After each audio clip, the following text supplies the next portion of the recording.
Data science is taking over. It is one of the most highly paid skills that you could learn. So in this video, I'm going to give you facts, straight facts on how you could learn data science quickly and the most efficient way. So let's get straight into it. Data science is a huge field. There are people who spend a lifetime on just one topic inside of data science, and it will take you many, many years to become good at everything in data science. So my recommendation, if you're looking to learn data science as quickly as possible to get a job or maybe make some money from it, like many things in the world, you could get 80% of the results by focusing on only 20% of the causes. So my recommendation will be focusing on this important 20% that will give you most of the results. So how would I actually learn these ideas and topics? I already made a video on how you could learn coding and how I would do it if I started from scratch. But my recommendation to make it quick is learn Python, because this is the main computer language that is used across data science. You could also learn R, but this isn't as widely used. Now,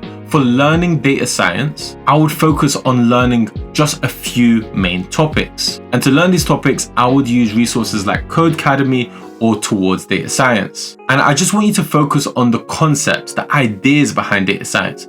Don't focus on the coding for now, because trying to learn the concept and the coding at the same time can be a bit confusing. I'm going to tell you these topics in just a moment. But for any sentences or topics that you don't understand, don't spend too long on it, because these topics can be very, very involved.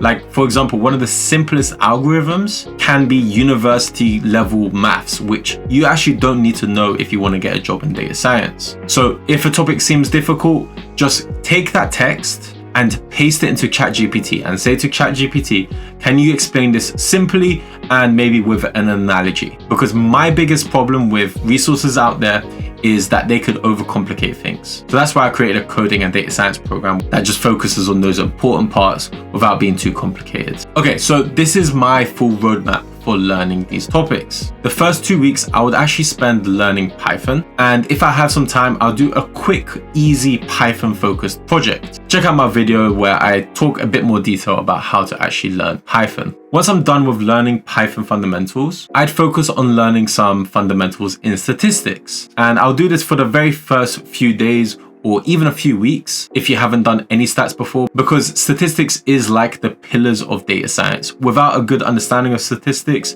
you're kind of waffling. So these are the topics. I would learn descriptive statistics. This is just stuff like mean, median, and mode, and then learning about variance and standard deviation. This will give you the fundamentals to understand how you could analyze and summarize data. Then I would learn some of probability theory, which is just the basics of probability and how you could do this. And if possible, I would learn about a few of the distributions like normal and binomial distribution, because these are the ones that mainly come up. This will help you understand how to create models, which will help you make predictions later on. Then I would learn hypothesis testing, including learning about null hypothesis and alternative hypothesis, type 1 and type 2 errors, p-values, and confidence intervals. It's not super important to learn all of the complicated maths behind these, but just understanding and how they work. And finally, correlation and causation. Understand the difference between correlation and causation, and learn how to measure the strength of correlation between two different things, like for example the temperature and ice cream sales. Now we can move on to the data science side of things. The two main areas I would focus on is supervised and unsupervised learning. Supervised learning essentially means you are given examples of data for your machine to learn how to make a prediction. For example, you could give your machine an example of a dog, and then it could learn from these images of dogs to be able to make predictions on what is a dog and what is not a dog. This is an example of a machine classifying some information, what is a dog and what is not a dog. So no surprise, this is actually called classification, which is a subtopic inside of supervised learning. The other main subtopic that you want to learn inside of supervised learning is regression. By the way, I have an AI introduction course which goes through these in a bit more detail, but maintaining the simplicity. So the next area you want to focus on is unsupervised learning. This is where we don't show our machine examples of what is right and what is wrong. We simply give it some data and we say, okay, learn from this data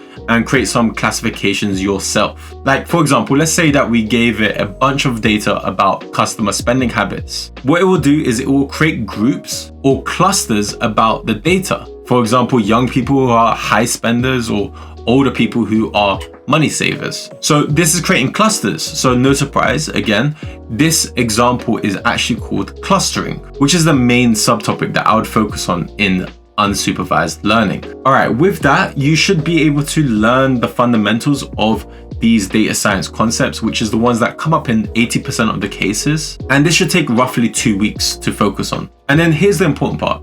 If you had an idea of where you want to work in data science, I'd learn a more specialized data science topic. For example, if I wanted to work in more finance or just want to make forecasts in general, I'd learn the subtopic of time series. If I want to work in customer service or analyzing a bunch of documents, I'd learn the main subtopic, which would be natural language processing. And once I've learned this specialized topic, I would create some projects. My best advice is focus on creating a project that you're interested in or that you actually want. If you don't have any ideas, I'll check out this website called Kaggle and browse their datasets and try to create a project that you find remotely interesting from this dataset. And this website is great for this because you could use their data, but also more importantly, there's other people who probably created projects that are similar to your ideas. So you could get ideas with their code and potentially improve your code as well. So I'd spend another 2 weeks on this. And then when I'm done, I would upload this project, or if possible, create multiple projects onto my GitHub so I could have a portfolio that I could show off to potential employers, and I could even link it on my LinkedIn, which is something that I actually done myself. And now you have some evidence that you actually know data science. From there, you have the experience and skills to be able to do your own projects